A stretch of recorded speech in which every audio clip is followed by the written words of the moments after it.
Primero, no sé si es preciso hablar de congelamiento. Entiendo que la discusión que está teniendo el gobierno con las empresas es para una serie de acuerdos. En algunos casos tal vez sea el sostenimiento de precios en el mismo valor, tal vez en alguna curva de ascenso, desconozco, y lo digo, pero me parece que se ha hecho particular hincapié en el planteo del congelamiento y creo que no va tanto por ahí. Pero me parece interesante algo que mencionabas y me das el pie, la verdad, para plantearlo. Recién Yolanda también lo decía en relación a las naftas. Yo les propongo que escuchen los siguientes datos, porque da la impresión, yo lo escuchaba a Funes de Rioja, y Funes de Rioja dice, es imposible congelar porque los costos. Bueno, escuchen cómo se han movido los principales componentes que podríamos asociarlo a los costos. El dólar oficial que recién mencionabas en el año va 41,02. Estoy haciendo los datos a septiembre. La inflación en ese mismo periodo fue 66,20. Fíjense la diferencia, 41 Exactamente. contra 66. El CCL, 53 contra 66. Las tarifas, 48 contra 66. Las naftas a septiembre, 53. Incluso si le agrego el aumento de ayer, me da 62, con lo cual está por debajo del 66. Y los salarios, 61. Que me explique cuál es el Fune de Rioja, que le explique a la sociedad argentina cuando dice eso y sentencia que el problema son los costos, que nos explique, porque la verdad que uno no lo entiende. Y si son las expectativas, que uno dice, bueno, cuando uno cuenta toda esta cuestión, dice, no, el tema es que las expectativas a futuro son magras. Bueno, que me expliquen también por qué, si las expectativas habitualmente están reflejadas, entre otros indicadores tal vez, en la brecha, por ejemplo, ¿por qué en julio aumentaron los precios? Porque la brecha fue al 170%, pero ahora que está en el 100% no bajaron los precios y siguen incrementándose de la misma forma. Es decir, no es costo, sino es expectativa. Con lo cual yo sí creo que hay margen para discutir con las empresas la moderación de los precios.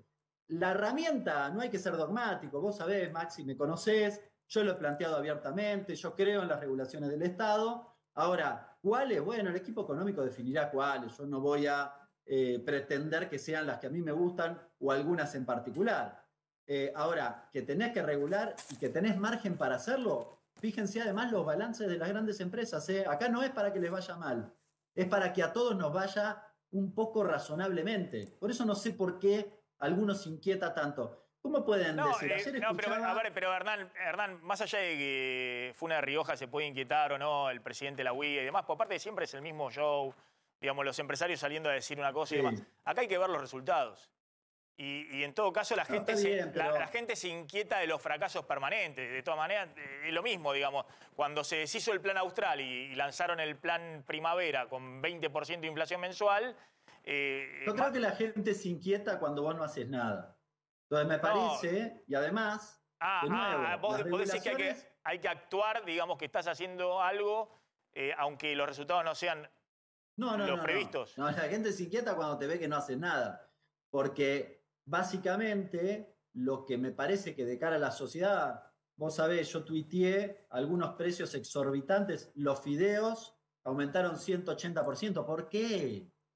Entonces, frente a eso, el que le pone el cascabel al gato es el Estado.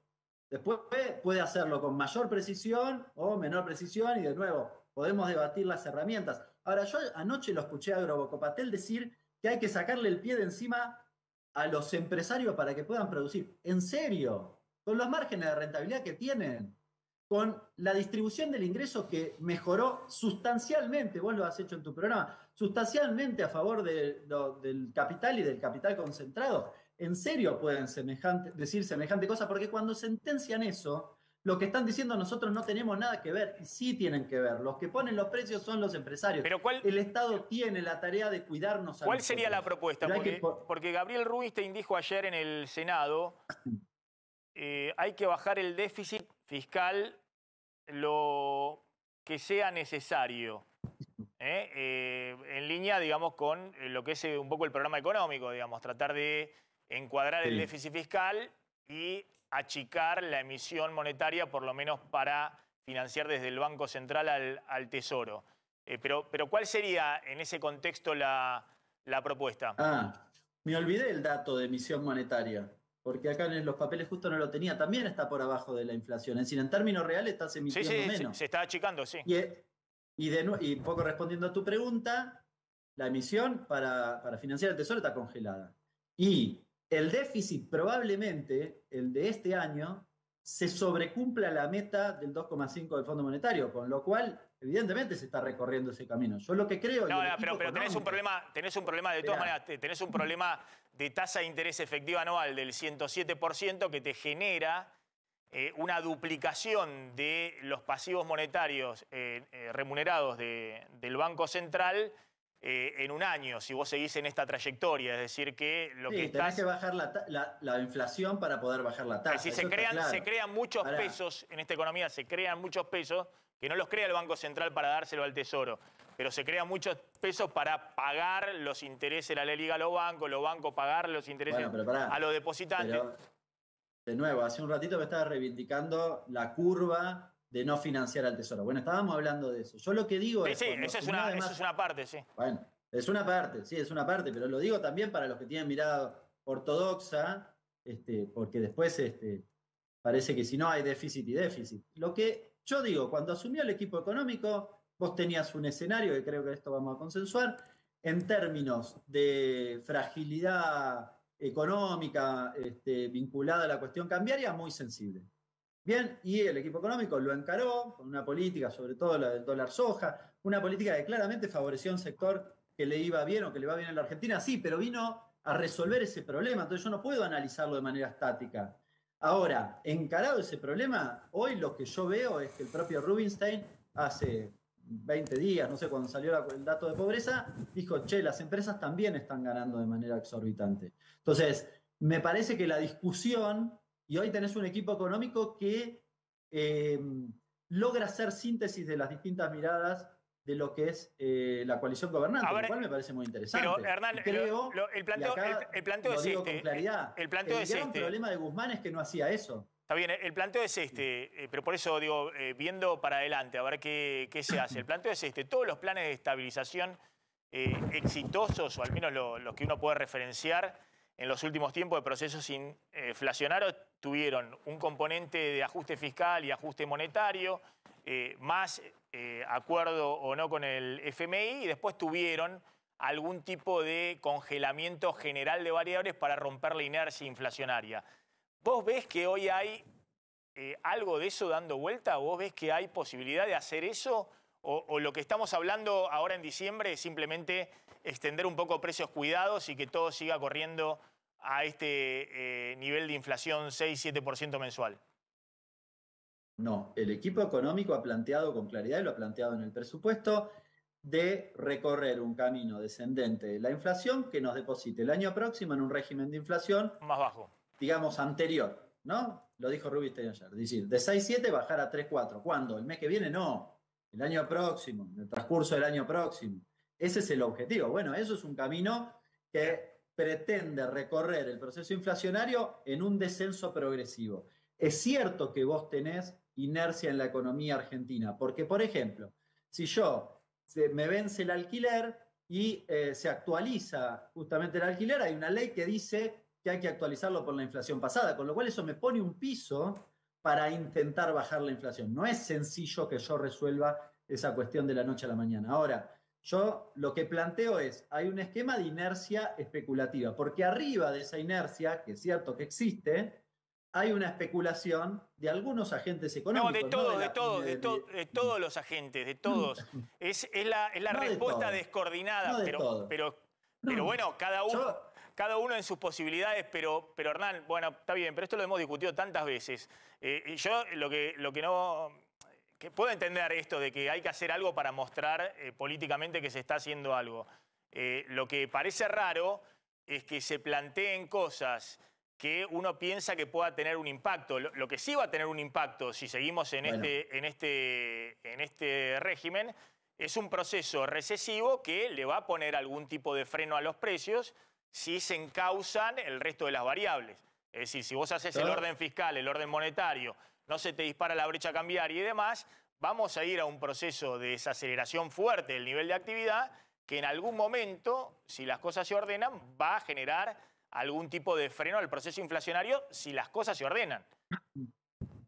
No, está claro digamos, en general, vos no crees en los planes en la regulación del Estado en términos generales, o salvo alguna. Me parece bien, digamos, en esto tenemos matiz, no pasa No, nada. lo que he visto es el resultado de los últimos tiempos. Bueno, más o menos. Yo te podría poner otros ejemplos. El programa Precios Cuidados fue un programa de regulación que tuvo éxito. Y tener regulaciones de todo ¿Pero tipo. en qué etapa? Porque, a ver, ¿En qué etapa? A ver, en la etapa 2014. Ah, no, está bien, pero estamos hablando de otro régimen. Estamos hablando de otro régimen inflacionario. Pero estamos hablando de otro régimen inflacionario. Por eso es lo que te pregunto. Si se va a aprobar ahora, lo mismo que se probaba en el 2014 cuando teníamos 25, Pero espera. Está bien, 40, pero pará. 30% Estamos en un de régimen inflacionario distinto, pero donde los márgenes de rentabilidad de las empresas son exorbitantes. Entonces, en ese contexto, yo no digo no digo siempre un mecanismo así va a funcionar. En este contexto tenés margen para hacerlo, como también tenés margen para pagar suma fija, porque yo lo que no creo es que vos tengas que recorrer un camino de plan de estabilización donde congele todas las variables y dejes congelado el salario que viene perdiendo. Es como ceder para crecer. Bueno, cedemos todos. No, pará, si hay alguien que ya cedió. Discutamos sí, y no hay duda que va a seguir perdiendo. No hay duda de que en esta dinámica va a seguir perdiendo el salario. ¿Vos dudás de eso? Mira, los datos, el problema que vos hoy tenés es un problema de heterogeneidad en términos salariales. Bueno, justamente. Pero el salario registrado, el salario registrado está logrando, incluso con estos niveles de inflación, está logrando, si querés, un mes después, pero recuperar lo que sucede con materia inflacionaria. El problema lo tenés con el no registrado, que pierde 8 puntos. Ese es el problema. Entonces, en el agregado quedás un poquito abajo. Y a mí me preocupa sostener niveles de fragmentación de la dinámica salarial de los trabajadores, porque eso, sostenido en el tiempo, es un problema, sí. Sí, estamos hablando de los últimos datos del INDEC. Interesante el estudio que vos hiciste. Estamos hablando de 4 o 5 millones de trabajadores informales, más otro tanto de cuentapropistas que han perdido desde el inicio del gobierno de Alberto Fernández 15 puntos frente... No, 8 puntos en el último año. 8 puntos en el último año, pero desde diciembre del 2019, el inicio del gobierno de Alberto Fernández, 15,7% de poder adquisitivo. Y han perdido desde diciembre del 2016, porque cuentan los 2 años de fuerte ajuste salarial real de los 2 últimos años de gobierno Macri, 35%. Entonces, lo que yo estoy viendo es que esa es la base electoral del oficialismo, que está viendo que un proceso de caída del salario real muy fuerte que se dio en los 2 últimos años de gobierno de Macri, y por algo votaron a Alberto Fernández para revertir eso, se profundizó durante el gobierno de Alberto Fernández. A mí esa evolución sí me preocupa. Me preocupa por distintas aristas. Primero porque obviamente hay buena parte de la sociedad argentina que no está logrando llegar a fin de mes. Pero además porque vos tenés algunos problemas. Me preocupa, por ejemplo, en este segundo semestre, si no hay alguna política de ingresos, es bastante difícil que la pobreza no tenga una tendencia al alza. Esto es un problema serio. Por esto que estás viendo, poniendo ahí en pantalla, por los datos del empleo no registrado, ¿no? Pero claro, disculpame, ¿vos dudás de que la pobreza en el segundo semestre de este año va a tener un salto importante? Mira, en el primer semestre no lo tuvo por 2 razones. No, pero a partir de julio se te disparó la inflación al 7%. Entonces... Sí, pero no, igual ya lo habías tenido en parte a ver, pero también tenés ingresos que se mueven. No, pero justamente de los sectores informales, que son principalmente los que están bajo la línea de pobreza, están quedando cada vez más abajo. ¿Qué pasó en el primer semestre y por qué digo lo que digo? En el primer semestre, en mayo y junio, vos pagaste bonos. Si en este segundo semestre no emulás algo parecido, con además un escenario inflacionario, como vos decís, más elevado, se va a disparar evidentemente la ecuación te da de un incremento de la pobreza. Todavía no terminó el año, por eso tal vez me genera alguna expectativa, pero en principio efectivamente tenés que compensar esto que recién mencionábamos de la caída del empleo, del salario yo lo que estoy viendo y por eso se plantean las internas dentro del Frente de Todo de cómo encarar todo esto es que lo que se está profundizando no solamente es lo que vos decías de transferencia de ingresos enormes hacia el sector empresario y la principal transferencia de ingresos ha sido este subsidio pocas veces visto de un dólar oficial muy, muy atrasado y una brecha de 2 años del 100%. Es decir, que los que accedieron a los dólares oficiales, que han sido sectores muy, muy importantes, han tenido un subsidio enorme de transferencia de ingresos, sino que también dentro del sector trabajador hay una disparidad cada vez más grande, como vos decís, entre un sector de camioneros o de bancarios que pueden cerrar más o menos 100% y el resto de la sociedad que lo mira desde muy, pero muy atrás. Pero bueno, esta es una tendencia que va a ser muy difícil de revertir. Hernán Lecher, gracias, muy amable, como siempre. Abrazo grande.